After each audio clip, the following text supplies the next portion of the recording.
어, 우리 지난주에 피드백 주신 게 있어서 그 피드백을 가지고 좀 더 얘기를 나눠보도록 하겠습니다. 해주셨던 질문이 있었는데, 그 질문 내용은, 통합주의에서는 공감의 필요성과 목적에 대해 부정적인 감정이 충분히 분출돼야 비로소 이성적이고 긍정적인 키워보죠. 그리고 이거를 확장해서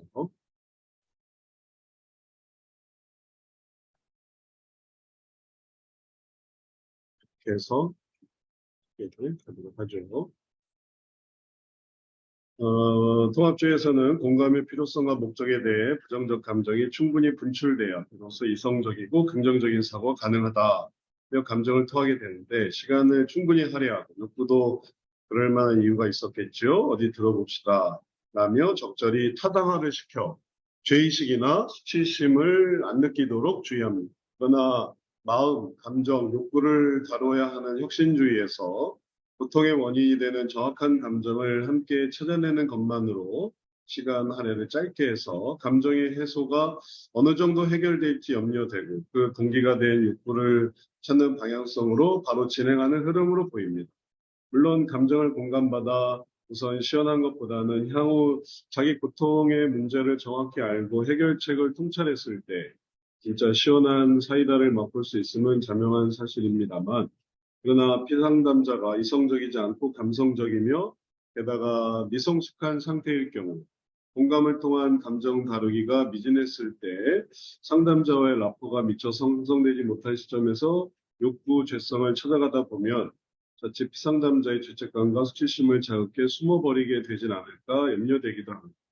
방법론의 문제겠습니다만 혁신주의에서 사랑하라가 어떻게 충분한 감정 다루기 없이 욕구에 적절한 타당화 없이 피상담자의 성장을 도우려는 상담자의 찐 사랑이 잘 전달될 수 있을지 부분에 대한 의구심이 듭니다. 긍휼히 여기며 결코 정죄하지 않는 주님의 마음의 태도 하나로 통할까요? 그래서 이게 아주 좋은 질문을 해주셨고요. 그리고 또 여기에 대해서 제가 드린 말씀은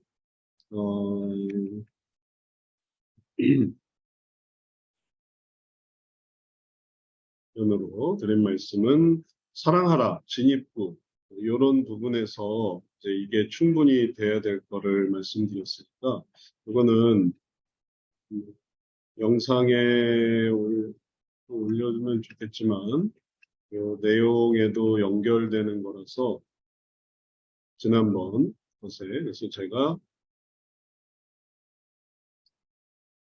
댓글로 일단은 기록을 해 놓도록 할게요. 언젠가 또 다루어야 할 좋은 내용이기도 해서요. 우리가 프로그램으로 지난주에 했던 내용 생각을 해보면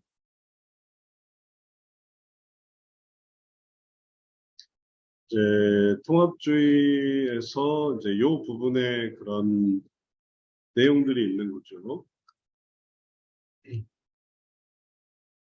경청 공간 동일시가 결국은 어떤 결론으로 가는 하나의 과정이 되겠어요. 그러니까는 피상담자의 변화, 피상담자의 여기서 봤을 때 그걸 왜 하느냐? 그렇게 되다 보면은 숨어버리지 않고 그다음에 죄의식을 수치심을 안 느끼게 그래서 공감이나 생각을 달리해서 추가된 면이 있으니까 공감, 경청, 동일시 이런 이론을 통해서 이제 올라가려고 하는 면이 있죠. 그러니까 피상담자의 뭐 자기 이해라든지 아니면은 문제 해결 혹은 어떤 속 시원한 카타르시스 이런 것들을 해서 어떤 수준에서 피상담자의 어떤 결과, 해결 이걸 이제 만들려고 하는 거죠. 그게 이제 하나의 올라가는 방식인 이 방식을 이런 식으로 해서 하나를 이렇게 올리는 그런 과정이 되겠죠.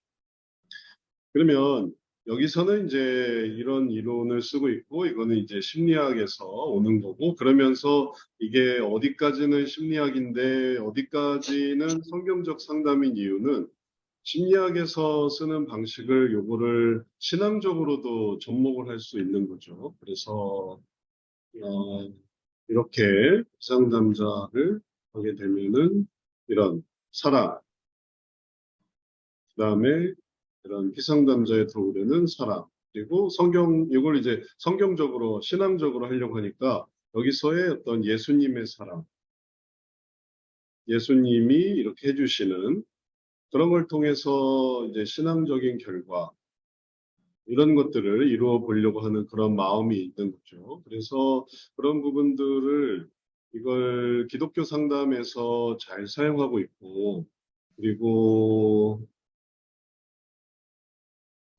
이런 방식을 통해서 신앙적인 그런 효과를 가져오는 것에 대해서 의미 있게 생각하고, 그러면 이제 여기서 이제 연합한다라는 의미가 이런 거예요. 그러면 여기서 이렇게 했을 때 여기에 이게 맞출 수 있는, 여기에 해당하는 성역 상담에 뭐가 있을까? 이제 이렇게 생각을 해보죠. 그것도 우리가 이전에는 이런 부분에서 이건 다 버리고 와야 돼 했지만은 이걸 우리도 이제 연합을 하자 이걸 이 부분을 만들어 나가면서 좀 더 고민을 하게 된 그런 방식이 되겠어요. 이런 것들을 생각하면서 연결고리를 찾아야 돼. 그래서 생각해서 그러면은 여기서 여기에 해당하는 게 뭘까 하면은 여기에 해당되는 게 바로 사랑하라, 사랑하라. 그리고 사랑하라에 있는 진입구, 마음속에 들어가는 진입. 그리고 이런 마음속에 들어가는 진입구로 올라가는 그런 과정이 그러면은 이제 여기도 이제 비슷하게 상담을 계속 하는 거죠.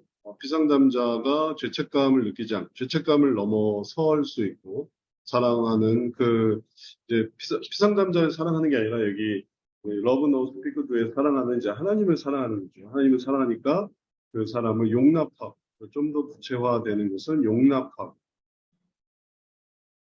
성육신을 하고 성육신을 생각하고 진입구를 생각해서 그 다음 단계로 넘어갈 수 있게 해주는 이런 과정이라 이런 과정을 통해서 이게 죄책감이 자극되지 않고 그 다음에 수치심, 죄책감과 수치심 이런 부분도 극복을 해서 죄책감, 수치심 그래서 이제 위로 올라가는 그런 의미를 가질 수가 있겠습니다.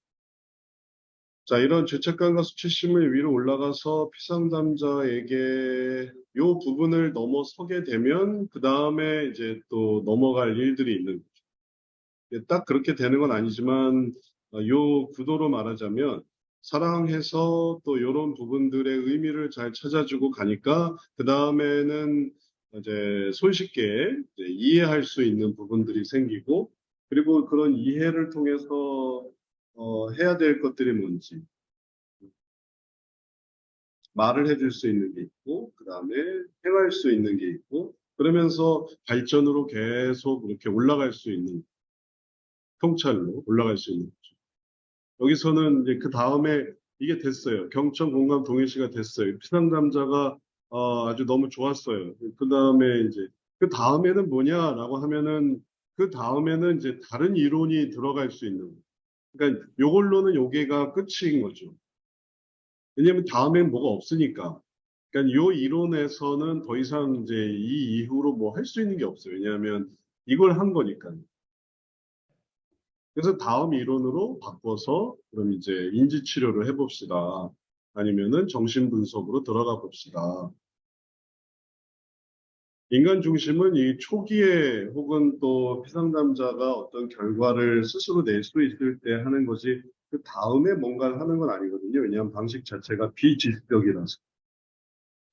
이 위로 올라갈 때는 이게 다 지시적이 돼야 되는데 지시적이 될 수가 없기 때문에 여기서만 요걸 쓰고 이제 다른 심리학 이론을 이제 연결시키는 인지나 정신분석이나 그리고 이제 그렇게 하는 데에 이게 만약에 어느 정도의 그런 결실을 이렇게 이룰 수 있으면 이거를 이렇게 만들어 갈 수 있어요. 아, 이게, 어, 성경적 상담으로 우리가 이런 걸 만들어냈다 하면은 이제 그 부분이 나름 통찰이 세워지는 거죠. 이 분야에 대한 통찰.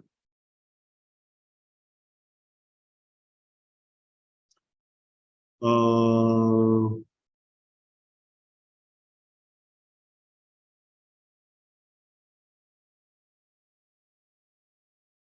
근데 만약에 이러한 분야가 통찰이 이루어지지 않으면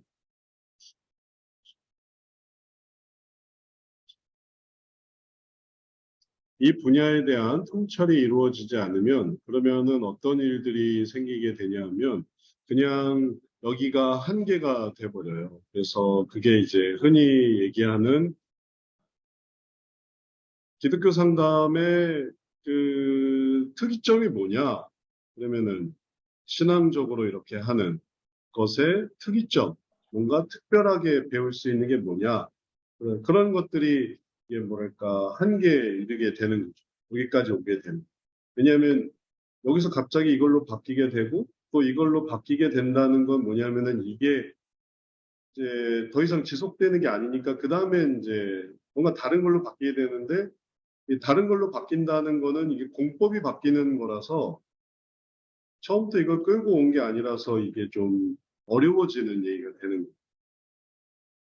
그러니까 말하자면 가능한 이해를 돕기 위해서 계속 설명을 드리면 이 내용 경청 공감 동일시를 통해서 예수님의 사랑 이런 내용이 사실은 어디에도 있게 되는가 하면은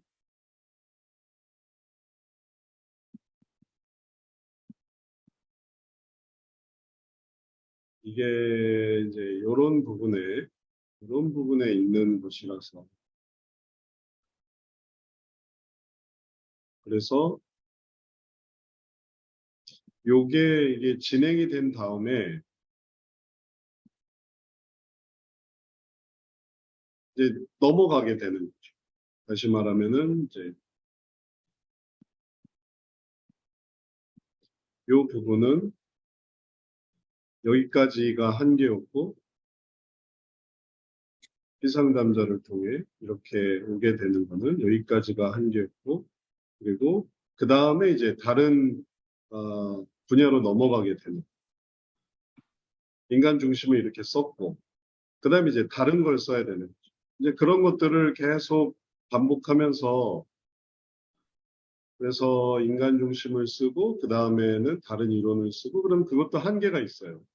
그럼 그 한계를 또 다른 걸로 쓰고 그러면 이제 인지치료로 넘어갔다고 한번 해보세요.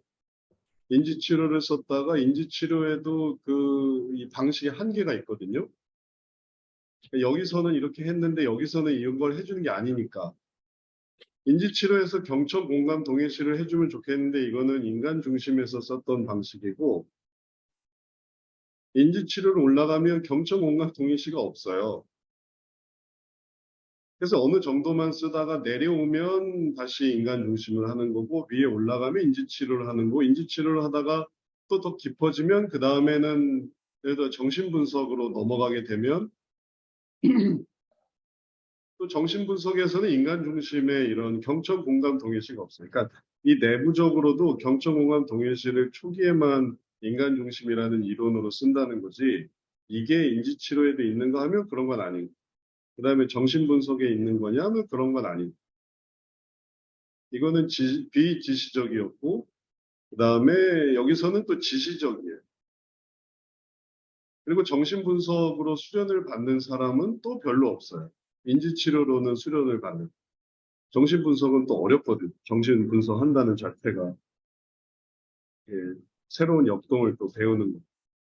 근데 이걸 다 배웠다, 뭐 그러면 이제 거의 의사급이 의사 선생님급으로 해서 이렇게 와서 그렇게 했는데 정신분석 이후에 더 이상 나아갈 데가 없으니까 이제 그 다음에는 뭘로 가냐면은 개인 통찰로 가는 개개인이 보는 통찰 이론에 근거한 게 아니라 그 다음에는 개인 통찰, 그리고 여기에 근거한 개인 통찰이 각각의 선생님들이나 상담사들의 어떤 노하우가 되는 거죠.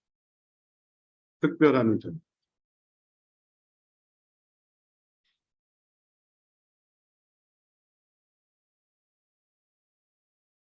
거죠. 자, 그래서 이런 부분에서 이제 우리가 생각해 볼 수 있는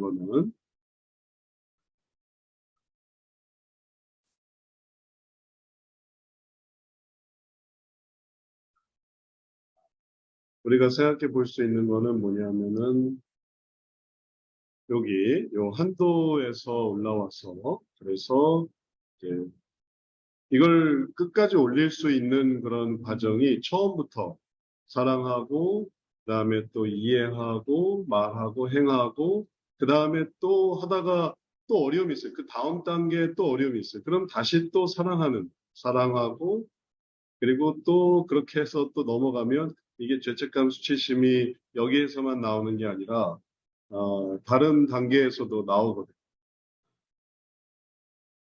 사랑해 줘야 할 부분이 한 부분만이 아니에요. 죄책감 수치심이 한 부분에서만 나오는 게 아니에요. 여기서 이렇게 들어갈 때도 나오고 여기서 이렇게 들어갈 때는 여기서 이렇게 이게 지금 성경 해석법을 하고 있으니까 성경 해석법의 내용도 여기에서 쓰이는 성경 해석이 있고 또 요 단계에서 쓰이는 성경 해석이 있고 요 단계에서 쓰이는 사랑하라는 그냥 계속 병행하는 사랑이 필요할 때 하나님을 바라볼 때 그리고 용납이 필요할 때 끝이 날 때까지 그러니까 이런 방식으로 어, 혁신주의는 올리는 거죠. 그러니까 요게 이런 한계가 있기 때문에 이런 한계를 감안을 해서 이걸 이렇게 하게 되다 보면은 그러면은 이런 방식상의 그런 어려움이 있으니까 이걸 요 원리 이론사에서 이런 부분을 좀 강화하자 이제 이렇게 발전되는. 그리고 성경에도 이러한 부분들의 그런 의미가 있는데 예를 들면 나아만 장군의 종들이 문득병자였던 나아만 장군에게 뭐라고 했는가? 여기에 관한 얘기예요. 그 얘기를 들어보면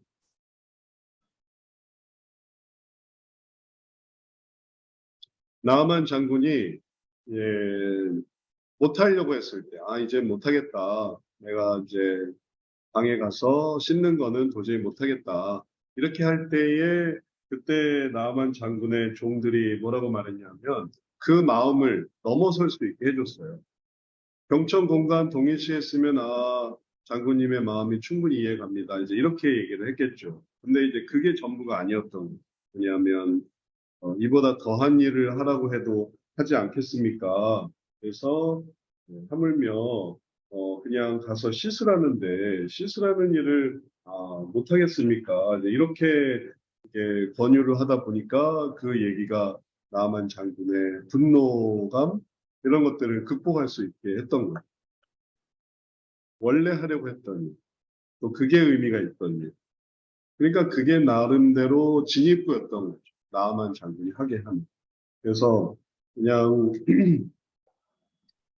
이제 권면해주고 편들어주고 또 이런 것도 좋은데 그런 부분들로 해서 이게 넘어가면 괜찮지만 넘어가지 못하는 경우가 있을 수 있기 때문에 그래서 혁신주의에서는 그런 한계의 방식을 사용하지 않고 여기에 대응할 수 있는 이런 방식을 쓴다는 그런 방식. 그리고 그런 방식을 쓰려고 할 때 더 발전되고 변화될 수 있는 것이. 자, 이게 이제 질문에 대한 답이라서, 이렇게 답을 드렸는데, 이해도가 어떠세요? 김수사님?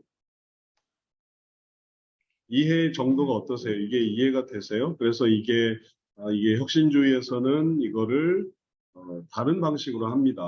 라는 거죠. 그러니까, 상담자의 찐 사랑이 잘 전달될 수 있는가?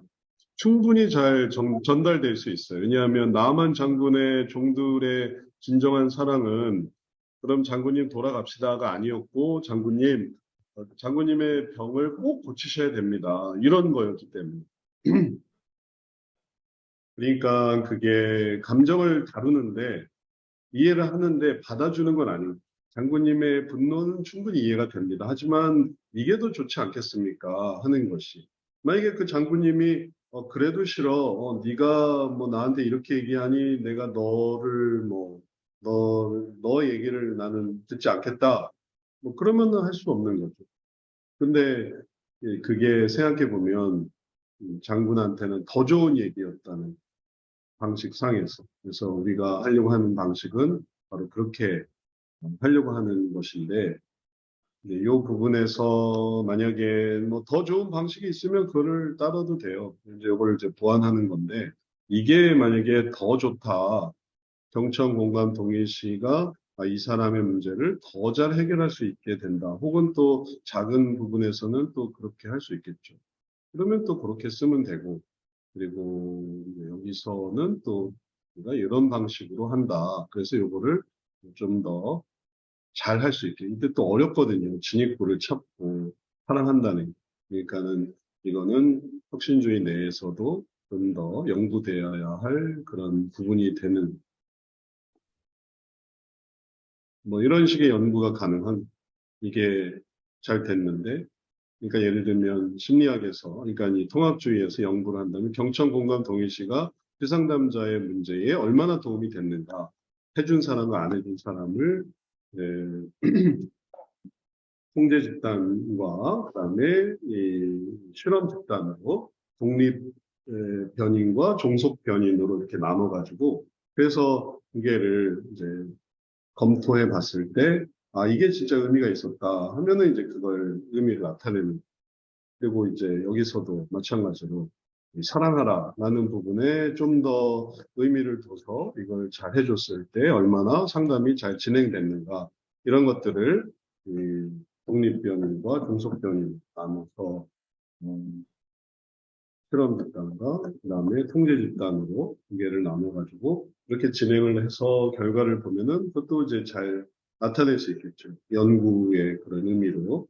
그렇게 생각해 볼 수 있겠고, 여기서는, 이런 부분을 여기서 이렇게 대응한다. 이렇게 설명할 수 있겠습니다. 이걸 갖다 쓰는 거에는 한계가 있다 하는, 왜냐면은, 요 한도 내에서는 이제 여기까지니까. 그 다음은 뭐냐 하면 그 다음은 없어서 다른 걸로 가야 되는, 이론 자체가 이제 바뀌는 거죠. 다른 이론. 그러니까 여기 한계가 있는, 초반부에는 되는. 많은 분들이 이제 이런 부분을 경험하고 와서 상담이 효과가 없다라는 식의 얘기를 하거든요.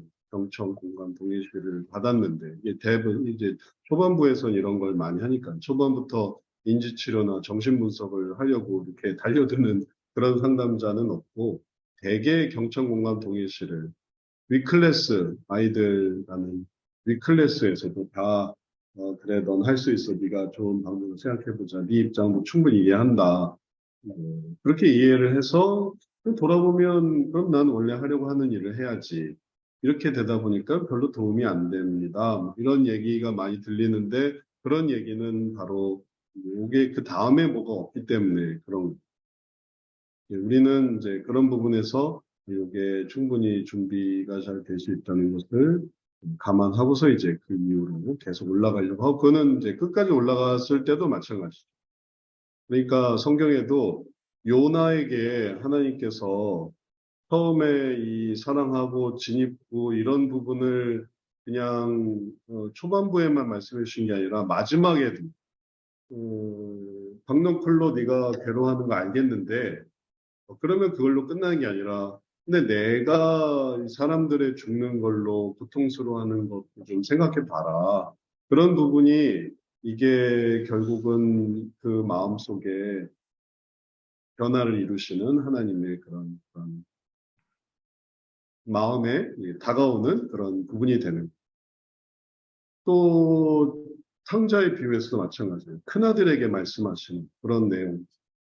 내 것이다 네 것 아니냐. 그러니까 너는 언제든지 쓸 수 있는 거. 얘는 죽었다가 살아나냐 아니냐. 이게 경청 공간 동일시만으로는 다 해석할 수가 없어요. 그럼 큰아들한테 그래 너도 뭐 원하는 거 소 하나 잡아줄게. 이러는 걸로 해결되는 게 아니고 그걸 이제 바꾸는 방향으로 해결하기 위해서 진입구인 다 바꾸기 위한 그리고 그게 또 더 의미가 있다고 보는 거예요. 이거는 바꾸는 게 아닙니다.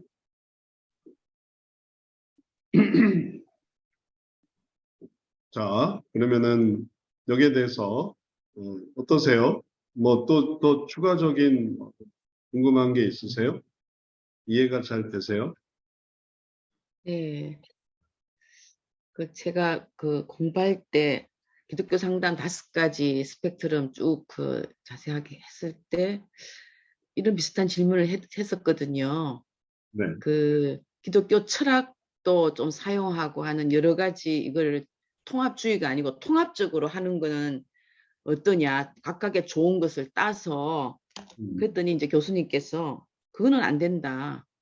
그쪽에 주위에 그 뿌리에서부터 쭉 이렇게 올라가는 라인이 있는데 그대로 해야지 섞어서 쓰는 거는 상담에 좋지도 않고 실패한다. 그렇게 말씀하시는데 그냥 쓱 넘어가서 이해가 잘 안 됐거든요. 근데 오늘 목사님 말씀 들어보니까 이게 섞이면은 개념을 잃어버릴 것 같은 생각이 드네요. 네, 개념이 피상담자에게도 개념을 잃어버리고 잘못하면 삐질 수도 있겠어요. 뭐 처음에는 굉장히 막 공감해주고 막 감정파리에서 눈물 쏙 빼놓고 너무 친해지고 그러니까 둘 다 감정의 늪에 빠졌다가 갑자기 직면시키면은 거의 못 받아들여서 튕겨서 나가는 경우도 비일비재하더라고요. 근데 네, 네, 어, 섞어서 할 수 없다는 게 이제 이해가 돼요. 네, 네. 더 좋은 이, 것을 하시는 거잖아요. 예. 네, 네. 이 통합주의라는 이런 개념도 이 신앙적으로 심리학을 가져다 쓰는 이런 개념이라서 이제 이런 게 생긴 거지. 사실 이 심리학에서의 어떤 수련 과정에서의 분위기는 결코 그런 게 아니에요. 말하자면 각각이 나름의 자긍심과 프라이드로 똘똘 뭉쳐 있기 때문에 서로 이론을 비교하거든요. 그래서 이걸 이렇게 썼다 저렇게 썼다 하는 게 이게 다른 쪽에서는 이게 되는 거죠. 다른 쪽에서. 예를 들면 여기 넘어가서 예를 들어 의학 쪽에서도 이제 그런 게 되는데 순수 심리학에서의 분위기는 그런 게 아니에요. 순수 심리학에서의 분위기는 뭐냐면 이거 하나만 하는 그런 어떤 이 자긍심으로 뭉쳐 있어요. 그러니까 이제 우리가 이 분야를 학파도 많이 나와. 정신분석도 학파가 얼마나 많은데 또 거기에 대한 연구도 계속 많고 뭐냐면 이론 경쟁을 하는 나름의 이론 경쟁. 다음에 우리가 이걸 이어가자. 또 이걸 이어가자. 또 새로운 것들을 그 라인에서 계속 만들어 나가 분위기가 그래요. 심리학의 분위기가. 근데 이제 요 심리학을 사용하는 의학에서는 그러면 이제 이렇게 쓰고 저렇게 쓰고 혹은 또 이거를 신앙적으로 쓰는 곳에서도 역시 심리학을 이렇게 쓰고 저렇게 쓰고 근데 심리학과 안에 들어가서 공부를 해보면은 분위기가 그런 게 아니에요. 다 심리학으로 공부한 게 아니라서 그런 거죠.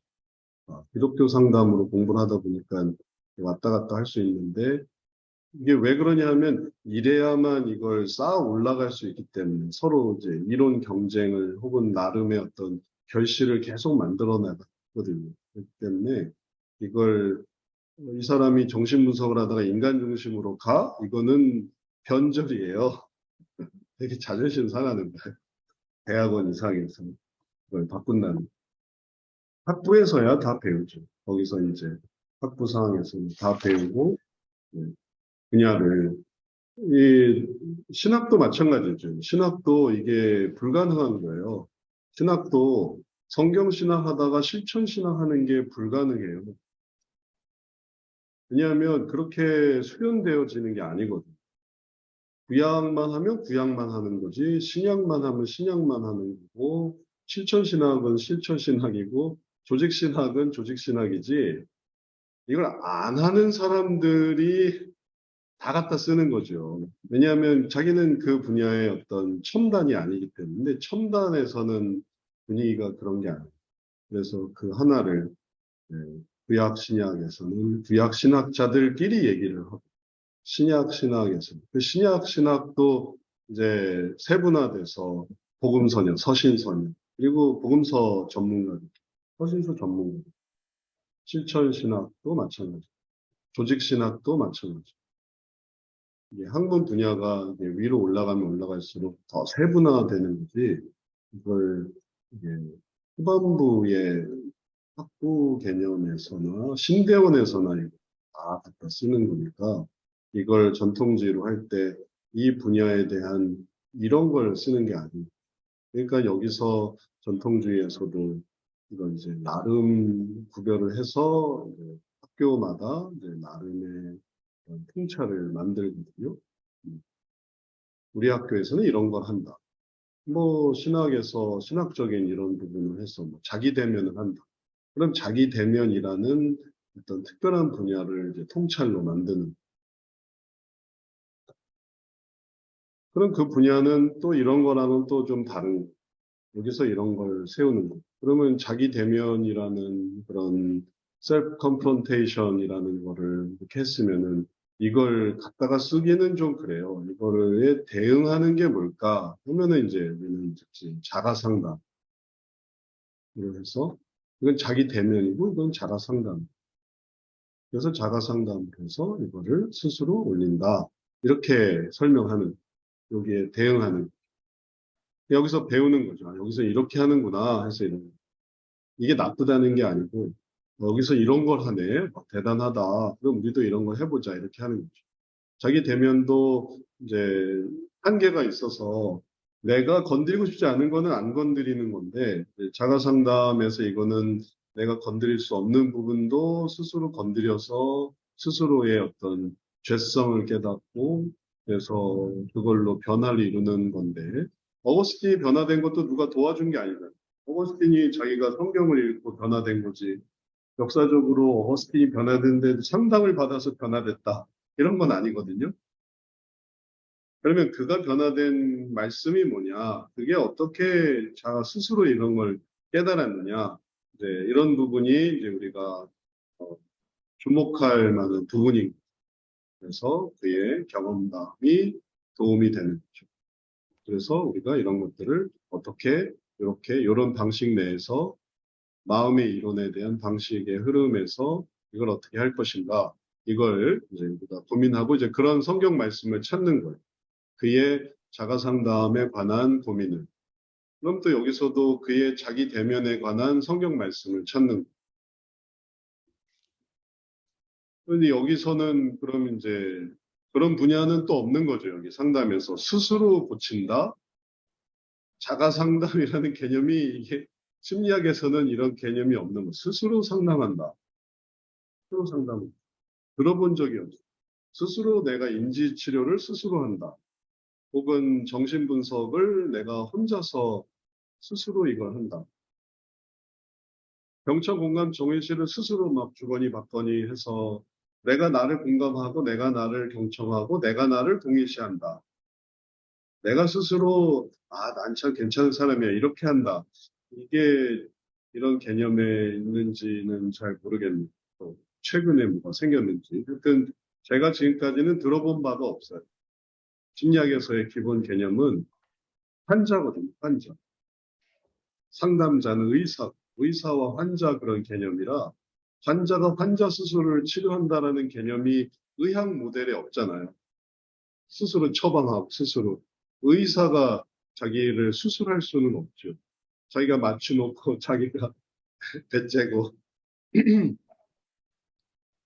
그게 어떤 기본 모델이 있는 게 아니라 의사 선생님 중에 뭐 스스로 이제 약을 처방하고 이러는 건 있을 수 있지만 그건 작은 거지 그게 어떤 체계로 형성되는 거 아니까 이제 그런 부분들은 예, 특수한 부분이고 기본적인 틀 속에는 이런 걸 하는 거예요.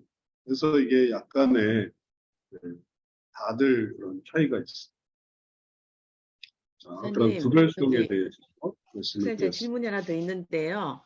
네, 목사님께서 칼럼 쓰신 건지 거기 얼마 전에 올리신 거 중에 혁신주의에서는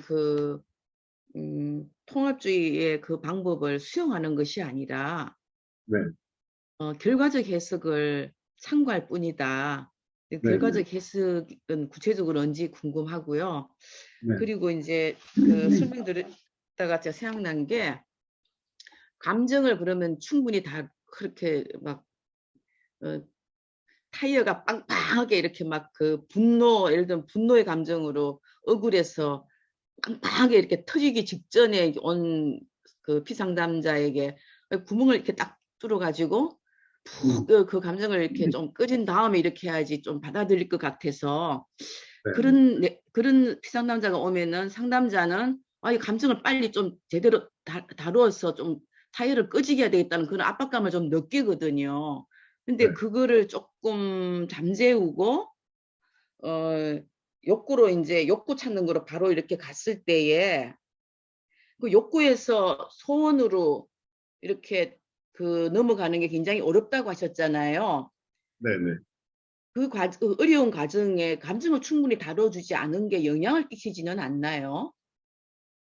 어, 네, 그걸 답변을 드릴 수 있는데, 또 지금 학생분이 한 분이 오셨네요. 김종철님?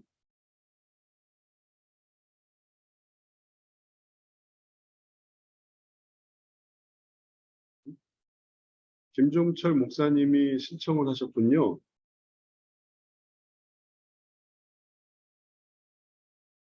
네, 그러면 김종철 목사님은 지금 이제 막 정리하고 계셔서 이제 프로그램을 처음 깔고 그리고 이제 이거를 진행하고 계시는 것 같아요. 그러면은 저는 천천히 해 보시고 말씀하실 수 있을 때 말씀을 해 보도록 하죠. 김종철 목사님, 군산 양지교회에 계시는 목사님이시네요. 어, 네네. 감사합니다. 정리가 되면 말씀하실 수 있도록 하겠습니다. 그럼 지금 하던 얘기 계속 하게 되면 이제 이런 부분으로 이해를 하시면 되겠어요. 상담이 진행되는 게 제일 중요해요. 다시 말하면 감정을 다루고 이런 부분들이 결국은 이제 우리가 이런 감정을 다루는데 상담이 진행되는 과정. 1단계 지나서 2단계, 3단계, 4단계, 그래서 변화 단계로 이렇게 이제 진행이 되는데 이런 단계에서 이 상황에서 아주 감정이 막 폭발돼 있는 상황인 거죠. 어떤 문제로 괴로워하고 있습니까? 그래서 그런 괴로워하는 부분들을 풀어낼 수 있다. 이런 부분에 괴로움들이 있군요. 그리고 이게 절차상 뭐에 해당하냐 하면 이런 부분이 절차상 우리들에게는 점차 다가가는 그런 과정이 돼요. 이전에 우리가 봤던 것처럼 이 안에 뜨거운 감정이 막 끓고 있는데 이 감정을 즉시로 다가가는 게 아니라 이게 뭔가 이해가 되어야만 하거든요. 예를 들면 어떤 영역에서의 문제였는지, 어떤 유형에서의 문제였는지, 어, 최근에 그런 기사가 있었는데 자살 시도를 하려고 하는 그런 어떤 사람을 이제 지나가던 이제 시민이 보고서 어, 안타까워서 그를 붙든 거예요. 그리고 붙들고 그 다음에 해준 게 뭐냐면은 같이 울어준 걸 했다고 하더라고요. 같이 울어줬대요. 그러니까 아주 초기에 그런 일들을 아주 너무 잘해준 거죠. 사랑이 많은 시민으로 잘 감당할 수 있었고, 그래서 그 자살을 막을 수 있었던 거죠. 근데 이제 그 이후에 그럼 이 사람이 그러면 다시 자살하지 않게 또 구원했는데 또 안 보는 사이에 나가서 또 자살할 수 있으니까 그러면 무슨 일이냐? 무슨 일이 당신을 이런 식의 감정을 갖게 하느냐? 이런 것들을 이야기하려면은 그러면은 이 의미가 중요하죠. 그래서 경청 공감 동일시의 의미로 경청을 해서 이게 뭐가 필요하냐면은 그냥 아, 그렇군요 하는 이야기가 아니라 경청을 통해서 무슨 일이구나. 그다음에 공감을 통해서 아, 무슨 감정이구나. 동일시를 통해서 아, 이런 부분에 당신의 어려움에 소망이 있습니다. 이제 이런 것들을 해줄 수가 있는 거예요. 그러니까 이게 그럴 때 이제 의미가 있는 거죠. 경청, 공감, 동일시가. 그리고 그런 부분에서 경청, 공감, 동일시를 이렇게 사용하는 거고, 그러면은 혁신주의에서는 그걸 어떤 식으로 사용하냐면은 사랑하는 것으로. 그래서 현재 상황이 뭐고, 근데 이제 그런 상황에서 단지 사랑만 하는 게 아니라 뭐도 하냐면은 그 부분을 얼른 이제 이해도 하는, 사랑하고 이해하고 아는 거죠. 그래서 여기서는 경청을 해주라고 했는데 이 경청하면서 뭘 하라고 한 건 아니거든요. 인지치료에서 경청을 하면서 아, 이 사람의 인지가 이렇게 문제구나. 정신분석에서는 경청을 하면서 경청을 안 하는 건 아니잖아요. 얘기를 들으니까. 아, 이 사람의 이 내면의 무의식에 이런 문제가 있구나. 이제 이런 것들을 다루는데 이 인간 중심에서는 이게 조금 아쉬운 부분이죠. 그냥 경청만 하는 경청하고 뭘 어떻게 하라는 건 없어요. 뭐 어떻게 분류하라라든지 해석하라라든지 혹은 그거를 설명을 해주는 재해석을 해준다든지 이런 건 없고 그냥 그러셨군요. 이렇게 하는 거니까는 하기가 쉬운 거죠. 근데 이제 우리는 그걸 하면서 이해를 해줘야 되니까 이해를 한다라고 할 때 이 이해에서 우리가 배웠지만 그 사람의 사고 과정을 분석한단 말이죠. 그래서 그 사람의 전략은 뭐고 또 그 사람의 이해는 뭐고 그리고 그 사람의 어떤 마음속에 있는 동기가 뭐고 목표가 뭐고 그런 것들을 이 사람을 이렇게 구성하는 아, 이 사람이 괴로운 이유는 아, 이런 것 때문에 괴로워하는구나. 그래서 그 사람의 이야기가 이해가 되는 이런 것들을 해보다 보니까 그냥 눈물만 흘릴 때 왜 이 사람이 눈물을 흘릴까? 괴로워만 할 때 왜 괴로워할까? 마르다가 예수님께 찾아와서 괴롭습니다. 우리 동생 때문에 괴로워요. 이런 얘기를 할 때, 그러면 마르다의 이야기를 예수님이 듣고 그 속에 본질이 뭔가를 파악하시는 거예요. 그래서 이제 적절한 얘기를 해주시는 거예요. 안 듣고 거부하고 그러는 게 아니고. 그래서 우리는 이제 사랑하는 것에서 받아주는 것과 이해하는 것을 통해서 이러한 이해도를 높이는 그런 과정을 해나간다.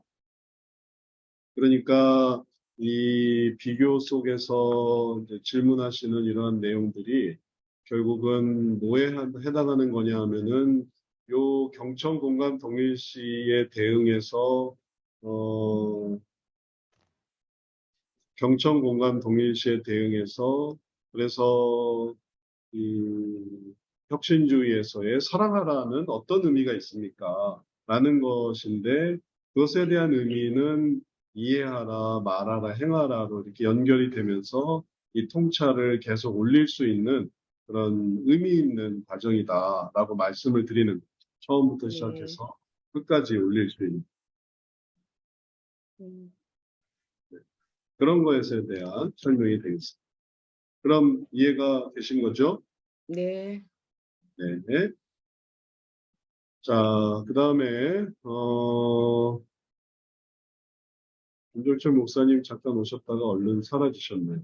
잘 되시는 건지 모르겠지만, 나중에 또 한번 김재인 간사님이 확인을 해주세요. 이게 된 건지. 일단 비디오를 사용하지 않으면, 어, 보이지는 않게 해놨습니다. 의식이, 뭐 어떤 계획이 떠실 수 있는 것 같아서요. 네.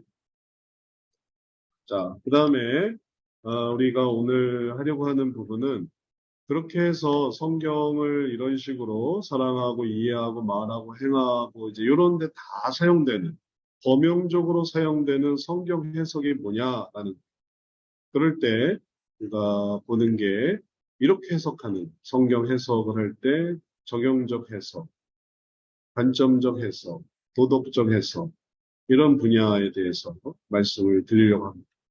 이제 요게 이렇게 해석한다라는 게 어떤 의미인가를 설명을 드리면, 음, 이제 이게 마음의 문제인데, 마음의 문제로 우리가 잘 연결을 시켜야 되겠어요. 요 마음에 들어가려고 하는데, 이 마음에 들어가기 위해서는 이 피상담자의 상황이 잘 해석이 돼야 돼요. 마음에 들어가려고 하는 게 이제 제일 중요한, 아까 우리가 봤던 이 전통주의적인 성경적 상담은 뭐냐면은 신학을 가지고 문제를 해결하려고 하는 거예요. 이게 대단한 거거든요. 문제를 신학적 이론으로 대응을 하려고 하는. 근데 여기서는 이 신학에서는 이런 인간의 문제가 나오질 않아요. 우울증, 스트레스 이런 걸 구약이나 신약이나 실천이나 조직신학에서 본 적이 없어요. 현대인의 우울증은 여기서 다루고 있지는 않거든요. 그냥 이게 이제 실천신학의 한 부분이고 상담학, 성경적 상담학 요 분야가 이제 이렇게 적용이 돼서 그럼 이제 이걸 가지고 어떻게 하면 여러 가지 정신의 문제를 다룰 것인가. 그래서 성경 상담에서 전통주의에서도 이제 책들이 나오는 걸 보면 자기 대면 이걸 하는 분도 동성애라는 어려운 부분을 이 신학으로 이걸 대응하려고 하는 또 그 이외에 뭐 공황장애, 강박증, 불안증 이런 것들을 이제 신학 이론으로 성경으로 그런 부분들을 다루려고 하는 거죠. 그럼 이게 다 전통주의예요.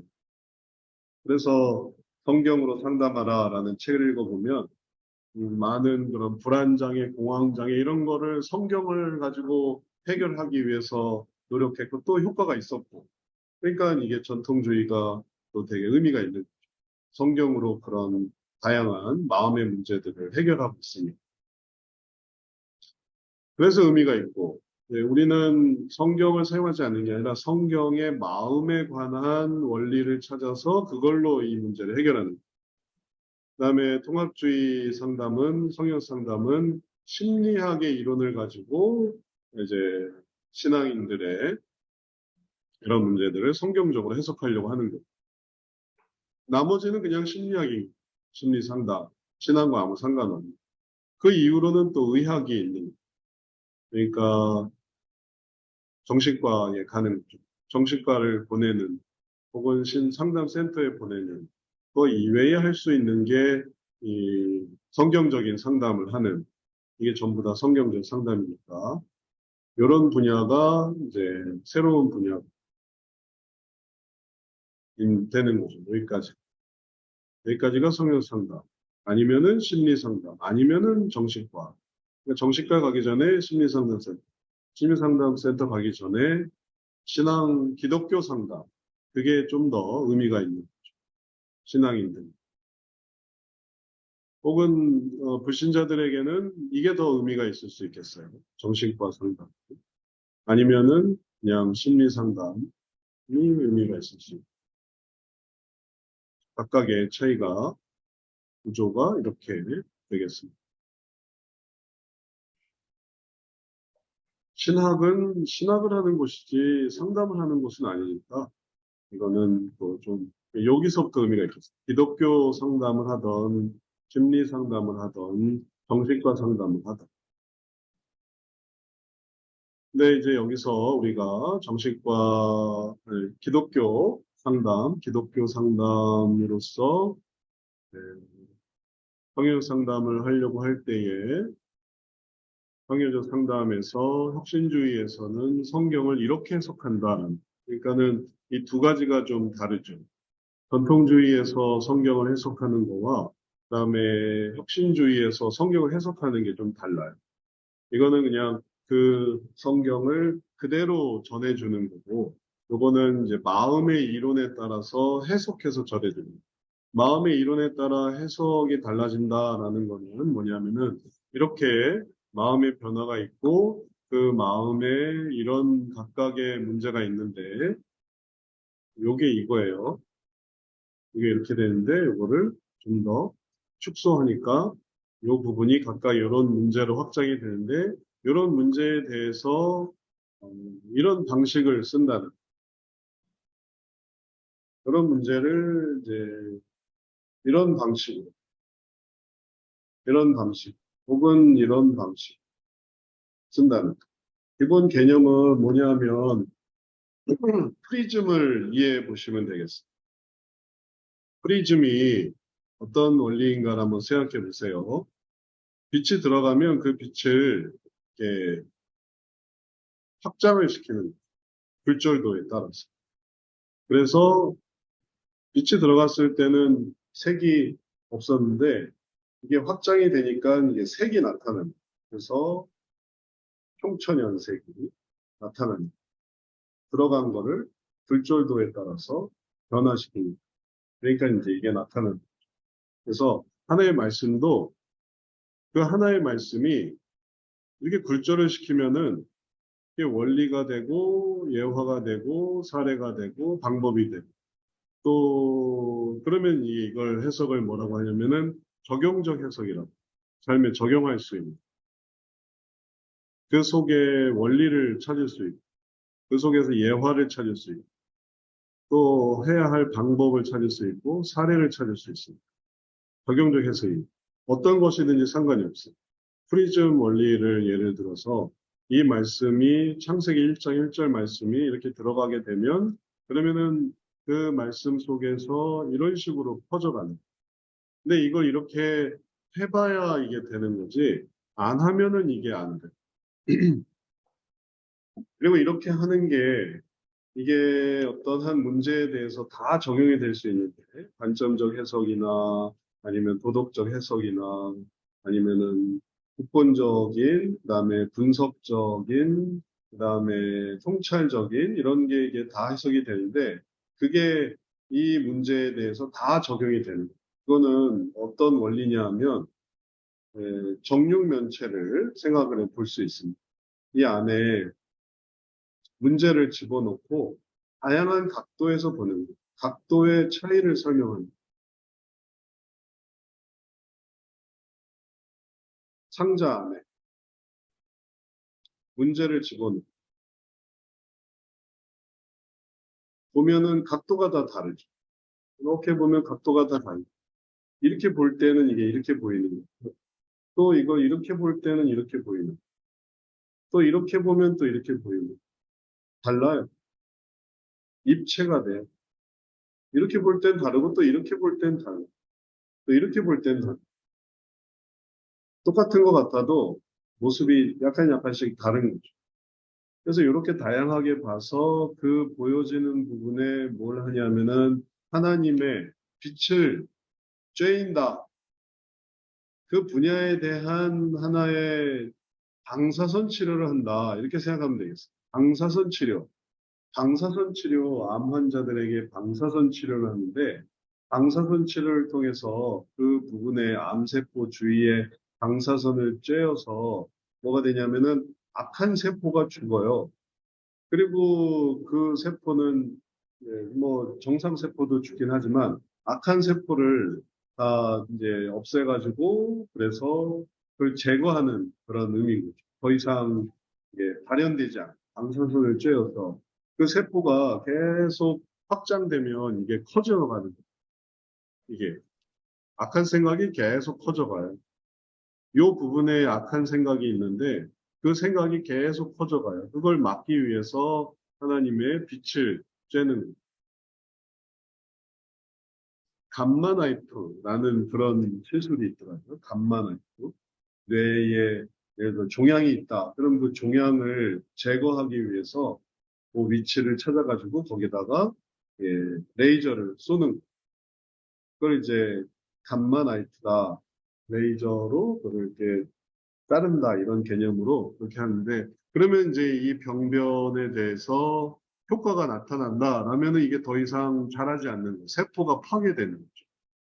그럼 이게 없어지는 거예요. 그럼 이제 파괴되면 활동을 할 수가 없으니까 이게 깨끗해지거든요. 그래서 이게 이렇게 사라져요.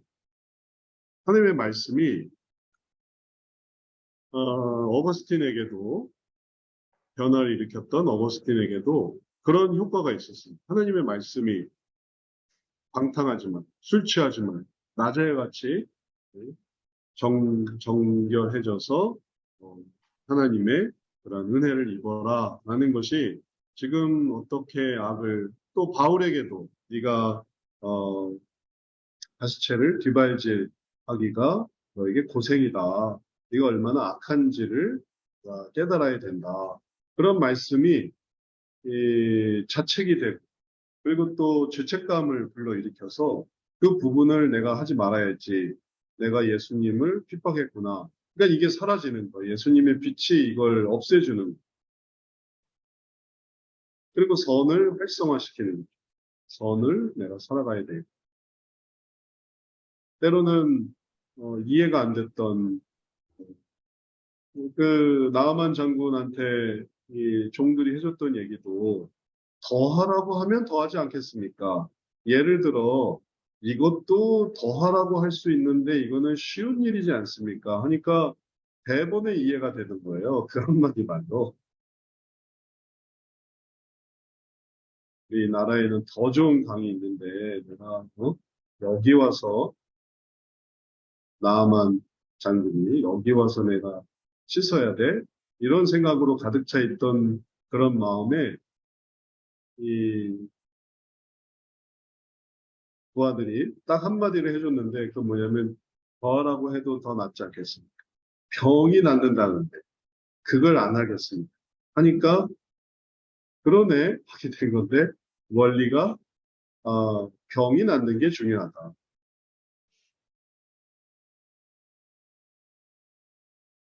그리고 더 하라고 했어도 더 할 것이다. 더한 일을 하라고 했어도 더 할 것이다. 돈을 내라고 했으면 돈을 내서 뭐 수행을 하라고 했어도 했을 것이다. 그런데 씻어 깨끗게 하라는 건데 그걸 못 하겠는가? 그러니까 합시다. 장군님 합시다. 해가지고 우리가 그걸 이룹시다. 해가지고 7번 딱 씻으니까 정말 깨끗하게 된. 그러니까 이 부분의 적용적 해석 하나로 이 괴로운 마음에 이게 딱 사라지게 된. 그래서 하나님의 말씀을 이렇게 방식을 잘 이해해서 어떤 거는 되게 적용적으로 쓰였구나. 어떤 거는 되게 관점적으로 쓰였구나. 어떤 거는 되게 도덕적으로 쓰였구나. 어떤 거는 되게 극본적으로 쓰였고 어떤 거는 분석적으로 쓰였고 어떤 거는 통찰적으로 쓰였구나라는 요소들이 있어요. 이런 마음의 요소들이 있어요. 이 성경을 이렇게 해석해가지고는 절대로 그런 걸 알 수가 없어요. 이렇게 해석해가지고. 이렇게 해석하는 게 뭐냐. 구약신학으로 해석하면은 그걸로만 보여요. 다른 걸로 절대로 안 보여요. 신약신학으로 그렇게 해석을 하면 딱 그렇게 하는 그 방식이 있어요.